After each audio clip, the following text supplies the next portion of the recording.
Hello guys, যে তোমরা সবাই কেমন আছো? আমি তো ভালো আছি। আমার পিছে তুই কি করস? দেখছ প্রত্যেকটি ভিডিওর পিছে হ্যাঁ গ্যারান্টি মারে আমার, কিন্তু কিছু তো করতে পারে না। চলো তোমার মেন টপিকটা আজকে আলোচনা করি। কালকে তো তোমার কইছিলাম আঙ্গহন কীর্তনের মধ্যে বৃষ্টি পড়ছে, তু আনাইছে, তার জন্য কীর্তনে বন্ধ হইবার কথা ছিল। তারপরে সন্ধ্যা 6টার থেকে সবাই প্রোগ্রাম করছে, কীর্তন আরম্ভ হইব। তোমরা আওয়াজ শুনতেছ কীর্তনের আরম্ভ হয়ে গেছে গা, চলতেছে। সবাইকে অনুরোধ করছি যে অল্প চলে আসো কীর্তনে তোমরাও, আর তোমাদের আশীর্বাদে ভালোবাসায় কীর্তন আরম্ভ হয়ে গেছে গা।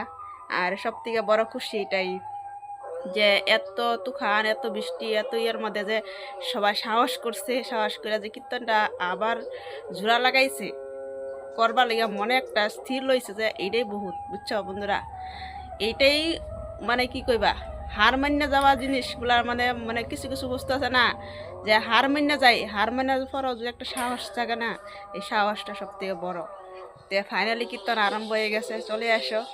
আর এরকম সাহস যে প্রত্যেকেরই থাকতে লাগে, হট করে কমজোরি হইতে লাগে না। এই মনের ভিতরে যত সাহস, এত দেবা জীবনের ভিতরে হ্যাপি থাকবা, তাহলে জীবন কখনো হ্যাপি হইতে পারবো না, বুঝছো?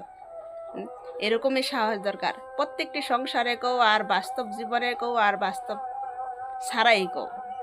সব থেকে বড় সাহস শক্তিটা বেশি থাকতে লাগে। সাহস যদি থাকে না, তো তোমার প্রতিটা কাম দেখ সাকসেস হইব। ধৈর্য শক্তি থাকতে লাগবো।